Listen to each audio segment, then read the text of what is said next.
Hi, everybody. I wanted to go over, for those of you who are not teaching full-time and you have been placed into a classroom for this course, we discussed in class that in addition to the 30 hours that you are required to do in the classroom, there's also some additional online learning to make up the additional 35 hours.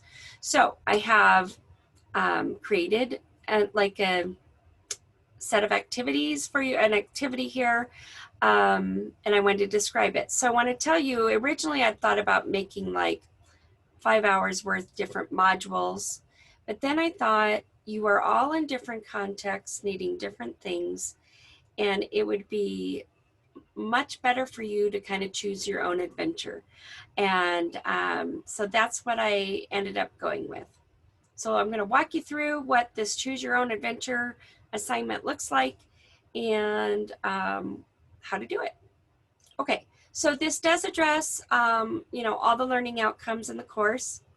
And as I mentioned, we're needing to do an additional 35 hours to meet the requirements of the course. So I've given you step-by-step instructions. The first one is to click on this link here to visit the teaching channel videos that we now have a subscription to, which is really nice. And so once you're there, you'll use these buttons at the top on topics, subject, and grade to just kind of peruse the videos and look over what's there. Once you've done that, you collect basically, or you decide, and you don't have to decide on them all at one time. You can just do them a little bit at a time. But ultimately, you want a collection of at least 15 videos, definitely could be more, that resonate with you in some way to help add to your own professional growth. As you're viewing the videos, you're going to create what is being called the annotated videography. And I've created a graphic organizer for you to use to capture some things, okay? So the idea here is in the graphic organizer, you'll document the name of the video, capture a short description about the content of the video, describe why you believe it is important, describe how it relates to one or more of the course learning outcomes, and also practical applications for your work as a teacher. And I really encourage you to be specific in this final kind of now what category. So you could even start your sentences with things like, for example, I will, or one way I can do this is. That could be helpful. And I'm going to go over the model that I've provided so you know how to make an entry into your annotated videography. Once you're all completed with the project, you send your completed graphic organizer to me via email. I'm not going to have a Dropbox on D2L because this doesn't apply to everybody in the class. So you'll just send me your completed videography, annotated videography. And then in your field experience time log, you go ahead and enter this information so that we have a record that you've met this requirement. Okay, so here I have listed the learning outcomes for the course so that you have them right there. And then this is a model of how to fill out an entry for the videography.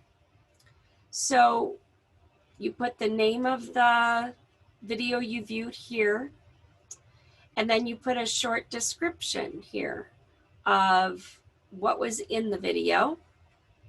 And then you write why you think it was important. And then you have two sections in the now what. The first is how it links to course learning outcomes.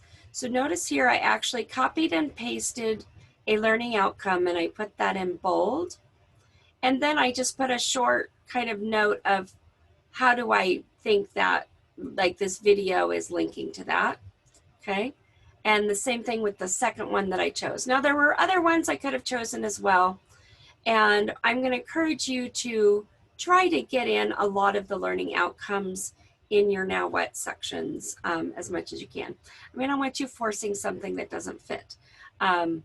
So obviously this one demonstrate at least minimum competence in a classroom. That isn't going to show up anywhere here because it doesn't apply. Okay, that's all right. Then the second part is that very specific how you're going to apply this to your work as a teacher. And you can see my example here. I said, for example, when I'm teaching a math lesson on fractions, right? So I'm being very kind of specific with that application. So I've provided you with a blank version. You can just copy all of this and paste it into a new Word document and then go ahead and engage. So I want to show you the teaching channel. Here's the teaching channel here. And so you can do a drop down on topics. Different topics are assessment, class culture, coaching, Common Core, differentiation and engagement. And then here it has different subjects. So if you're just a science teacher, you might want to just hang in with science here and so on. And then it has all the different grade levels, which make it really nice too, since we have elementary and secondary teachers with us. Okay, and then so once this original one is just kind of a compilation of ones you might want to do. Here's the video that I did my model on. So if you wanted to look at that, you could see that. But yeah, you just kind of pick videos. And that's why I do encourage you to just really look them over first, just to see if there's any that are kind of jumping out at you. Maybe make a note of the titles that you're liking. If you're looking for ones in a particular area, it'll go down to that, right? I mean, I think it's pretty cool that in class culture, there's 166 videos to choose from. It's pretty cool. So yeah, it makes it pretty easy to peruse. And from what I could see, most of the videos are between 3 to 10 minutes. So they're not like hour-long videos on that. So it should be pretty doable, definitely, in that. Okay, I think that's a good overview of this part of this course. Let me know if you have any questions.